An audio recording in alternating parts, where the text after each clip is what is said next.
For the first time, Americans today are not free to say what they think. If they say something deemed offensive or insensitive or, worst of all, hate speech, they may be in serious trouble. They may be punished for violating the unholy commandments of the 90s, commonly known as political correctness. But is political correctness a new phenomenon? We'll show you tonight that political correctness has been in the making for more than 8 decades. And it seems that a deteriorating society is exactly what political correctness strives for. But just what is political correctness? As you're about to see, political correctness is nothing less than a Marxist ideology. Marxism translated from economic into cultural terms in an effort going back not to the 1960s, but to World War I. Marxist theory had predicted that if war came to Europe, the working class in every European country would rise in revolt. But that theory proved wrong. When the First World War began in 1914, the workers' loyalty to their country proved stronger than their so-called class consciousness. They willingly put on their uniforms, French or German, Austrian or Russian or British, and marched off by the millions to fight each other. In 1917, a Marxist revolution did occur in Russia, but it failed to spread to Western Europe, again contradicting orthodox Marxist theory. At the war's end, Marxist theorists had to confront the question, what had gone wrong? Antonio Gramsci in Italy and Georg Lukács in Hungary believed they had the answer. Gramsci and Lukács argued that Western culture had blinded the working class to its true Marxist class interests. Before a Marxist revolution could take place, Western culture had to be destroyed. In 1919, Lukács, who was considered the most brilliant Marxist theorist since Marx himself, asked, "Who will save us from Western civilization?" That same year, 1919, Lukács became Deputy Commissar for Culture in the Bolshevik Bela Kun government in Hungary, where he launched a program of cultural terrorism. As part of that program, Lukács introduced a radical sex education program into the Hungarian schools. Political correctness, as we know it, was already beginning to take form. He tried to actually undermine the unity of the family, and that was one of the reasons that he tried to introduce sex education. Laszlo Pastor, a leader in the Hungarian resistance against the communist takeover of Hungary after World War II, explains why children were targeted. It's always much tougher to convert an adult, to do something what he was taught not to do. The program left great residual effects on Hungary. The only thing what we were permitted to accept as far as culture is concerned, what they were teaching, that was it. Free thinking was a very big sin. The Bela Kun government lasted only a few months, in part because the Hungarian working class was outraged by Georg Lukács' assault on traditional Western culture. But meanwhile, in Germany, a new attempt to create a Marxist critique of Western culture was taking shape. There, the wealthy young son of a millionaire grain trader, Felix Weil, wanted to establish a public policy institute, a think tank, to serve as a home for advanced Marxist thought. Modeled on the Marx-Engels Institute in Moscow, Weil's think tank was originally to be named the Institute for Marxism. Martin Jay, chairman of the history department at Berkeley, an author of a history of the Frankfurt School, explains why the name was changed to the Institut für Sozialforschung, the Institute for Social Research. But I think they were very interested in trying to avoid being overly labeled. So it's a fairly bland name, the Institute for Social Research. The Institute was affiliated with Frankfurt University in Frankfurt, Germany, and in time became known simply as the Frankfurt School. The Frankfurt School formally opened its doors on June 22, 1924, but it had already held its first seminar on theory in the spring of 1923. There, almost 24 Marxist scholars gathered for what Weil, the sponsor, called a Marxist study week. One of the participants was Richard Sorge, later a famous Soviet spy. Another was Georg Lukács. Lukács' writings on culture were the basis for much of the program. Almost half of the participants in this Marxist study week would later be affiliated with the Frankfurt School. Following Lukács's lead, the Frankfurt School would be the vehicle that translated Marxism from economic into cultural terms, giving us what we now know as political correctness. The Frankfurt School's first director was an Austrian Marxist economist, Karl Grünberg. Grünberg's principal effort was to firmly establish the Institute's Marxist nature. In his inaugural address, which opened the Institute's new building in Frankfurt, Grünberg said, "It has been our intention here from the outset to maintain uniformity in the way we look at problems and go about solving them. I too am one of the opponents of the economic, social and legal order which has been handed down to us from history, and I too am one of the supporters of Marxism. In the new research institute, Marxism will from now on have a home." Under Karl Grünberg, the Frankfurt School worked mostly on economic questions and the labor movement, conventional Marxist subjects. But in 1930, Grünberg was replaced as director by a young Marxist intellectual with very different ideas, Max Horkheimer. Horkheimer quickly began to use the Institute to develop a new Marxism, very different from the Marxism of the Soviet Union. First, recognizing the economic success of capitalism, Horkheimer announced that revolution was unlikely to come from the working class. The Frankfurt School would have to find a substitute. Well, this was the great question. The great question is there a surrogate for the working class? The Frankfurt School would not find an answer to this question until the 1960s. But meanwhile, Horkheimer moved to revive Lukács's work by making the culture, not the economy, the central focus of the Frankfurt School's work. As Martin J. writes in his History of the Frankfurt School, The Dialectical Imagination, if it can be said that in the early years of its history, the Institute concerned itself primarily with an analysis of bourgeois society's socio-economic substructure, in the years after 1930, its prime interest lay in its cultural superstructure. Indeed, the traditional Marxist formula regarding the relationship between the two was called into question. The key to the Frankfurt School's work on culture was the crossing of Marx with Freud. Just as classical economic Marxism argued that under capitalism the working class was oppressed, so the Frankfurt School used Freud to argue that under Western culture everyone lived in a constant state of psychological repression. So that there were radical Freudians during this period who had hopes of using psychoanalysis to end what Reich had called sexual alienation, which they saw as significant as economic alienation. The solution, according to the Frankfurt School, was not just a political revolution to overthrow capitalism, but a social and cultural revolution as well. To further the Institute's work on cultural issues, Horkheimer brought in some new blood.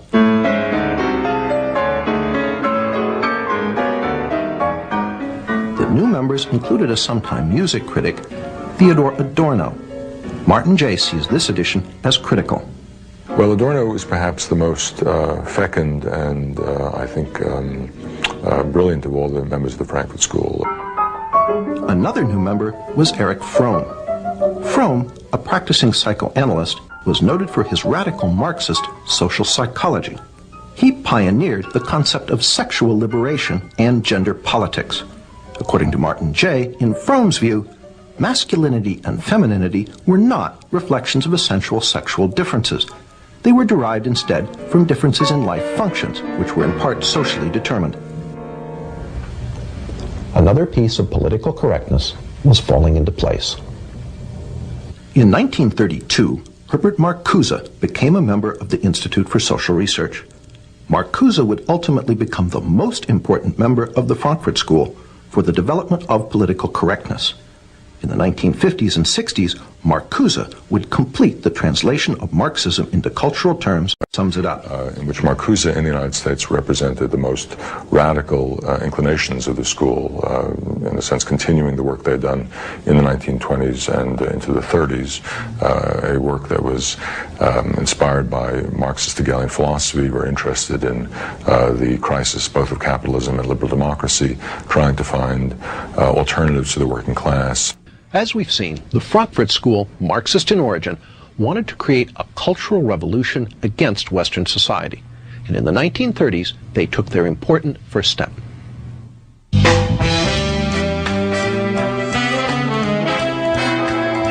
the 1930s, the work of Horkheimer, Adorno, Fromm, and Marcuse issued in its first tangible product, critical theory.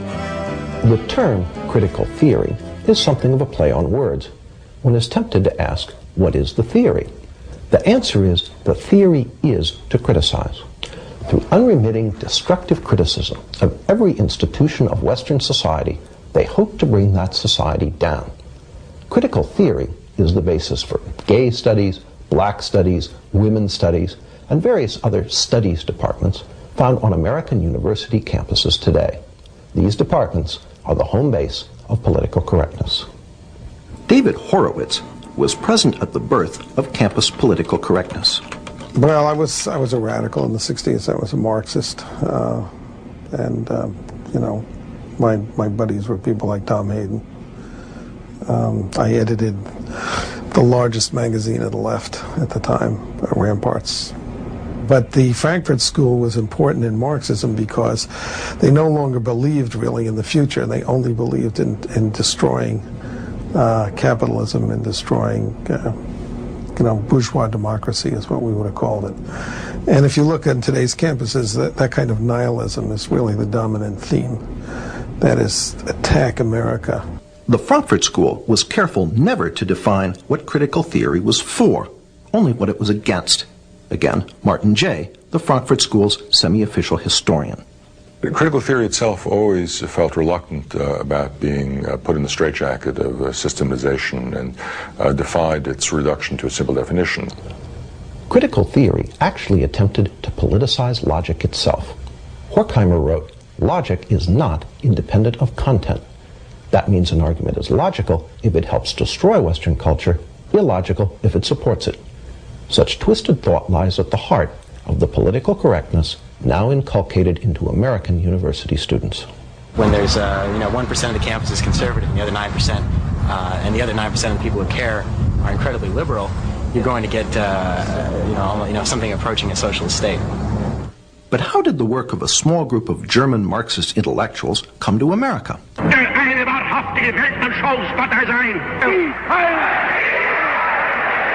1933, when the Nazis came to power in Germany, the Institute for Social Research fled. It fled to New York City, where it was re-established that same year with help from the president of Columbia University. Once in America, the Frankfurt School gradually shifted the focus of its work from destroying German society and culture to attacking the society and culture of its new place of refuge. Not only did they apply critical theory to American society, they added some new elements. One was the Institute's so-called Studies in Prejudice, which culminated in 1950 in Theodore Adorno's immensely influential book, The Authoritarian Personality. In it, Adorno argued that the American people possessed many fascist traits, and that anyone who supported traditional American culture was psychologically unbalanced. It is no accident that today, the politically correct are quick to label their opponents fascists and suggest that they need psychological treatment in the form of sensitivity training. People over profits! People over profits!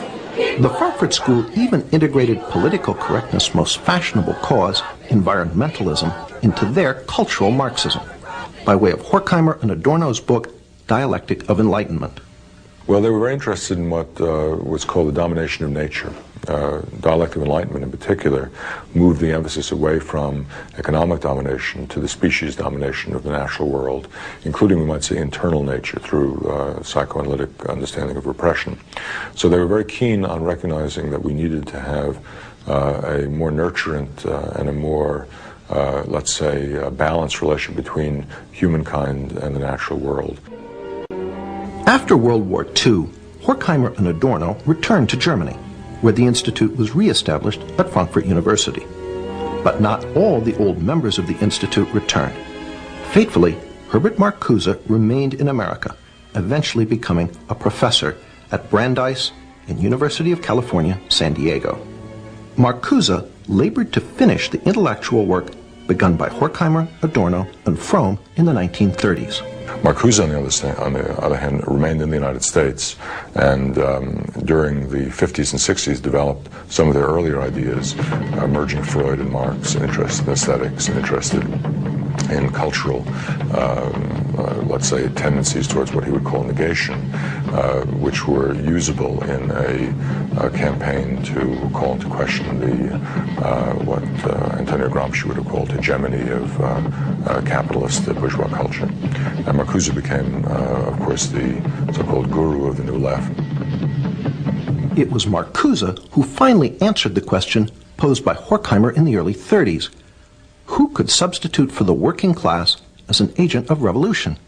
So you had to find some new constituency, whether it was students or blacks or women or gays or whatever it was. And Marcuse had a fluid Marxism that fit into this.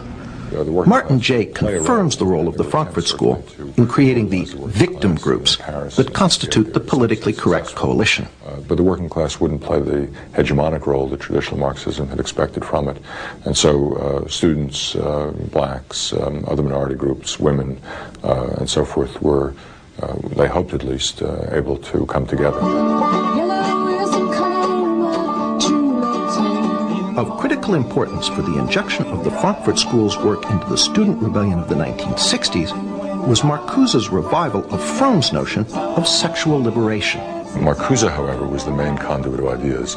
But Marcuse had written one important work in the 1950s called Eros and Civilization, a work which attempted to rub Freud against the grain and come out with a radical, even utopian reading of psychoanalysis. And that, combined with Norman O'Brown's Life Against Death, had a great impact on the counterculture and on emphasizing a libidinal element. Marcuse's Eros and Civilization condemned all restrictions on sexual behavior, calling instead for polymorphous perversity. Instead, it argues that at certain early developmental levels of the human psyche, there was a potential for sexual expression, sexual pleasure, which had not yet been organized into the restricted notions of heterosexual sexuality, and that these had some sort of capacity to be reinvigorated. Polymorphous perversity helped open the door to aspects of political correctness, such as gay liberation. This was his idea of what human society, a good human society, should be based on, was a certain kind of polymorphous perversity and narcissism, which, by liberating non-procreative eros, was his term, we would find great enlightenment and great happiness. This was supposed to be the key to utopia. David Horowitz ties Eros and Civilization directly into the 60s rebellion he was part of. Marxism is a bankrupt creed and was bankrupt by the 50s or earlier. People understood it didn't work. There was no working class that was going to make a revolution. Capitalism, people were happy with capitalism, basically because it spread more money to more people than any other system in history. So they tried to find other sources of revolutionary energy, and one was the idea of sexual repression on the 60s. I mean, it was a way of, and people always think up complicated theories to, do what they want to do. People wanted to do a lot in the 60s, so Herbert Marcuse, gave them the intellectual justification for having a lot of sex with a lot of people, a lot of the time. That's what Eros and Civilization, that's the title of his famous book on it, is about. Marcuse is also the source of one of political correctness's most notable characteristics, its total intolerance for any viewpoint but its own. Marcuse argued that our free American society was actually a deception, that its true tolerance is somehow repressive, while he argued for something called liberating tolerance. And what he meant by that was liberating toleration or liberating tolerance meant intolerance from ideas and movements from the right, and tolerance for any ideas from the left. It's a recipe for repression. Even Martin Jay, a great admirer of the Frankfurt School, admits the totalitarian aspect of Marcuse. Perhaps his most significant essay in terms of impact, the one we haven't even mentioned, an essay on repressive tolerance, written in the late 60s, which argued that because the tolerance of different beliefs produced no action at all, because every belief seemed to be equal to all others, and racist and neo-fascist and militarist beliefs were given equal weight to those that were pacifist and emancipatory. This led ultimately to the problems of political correctness and incorrectness in the 1980s. That is to say, if you had a strong notion of who was politically correct, you could then be intolerant of those who weren't.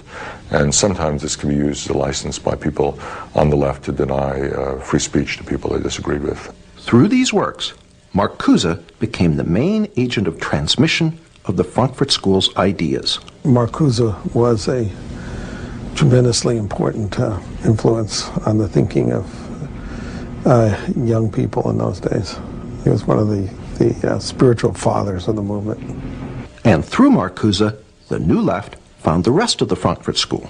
And then in the 1960s, they were rediscovered by students who looked back at the work they'd done and rediscovered a source of a non-traditional, non-communist Marxism, which they found as an inspiration for the student movement in the 1960s. Jay pays Marcuse the ultimate compliment as a revolutionary. He became a kind of celebrity. I mean, in Paris, there were banners that said Marx, Mao, and Marcuse, so he was, luckily because of the alliteration up there with a couple of pretty heavy hitters. And the consequences of the Frankfurt School's work now engulf us all. Martin Jay pays them due credit.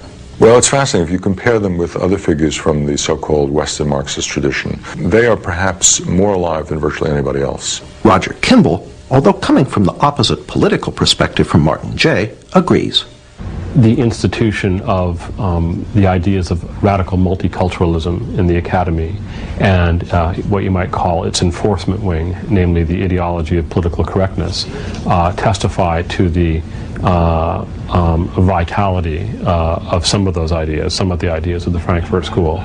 We asked former New Left leader David Horowitz what the members of the Frankfurt School, Horkheimer, Adorno, Marcuse, might think if they could come back and visit one of America's politically correct campuses today.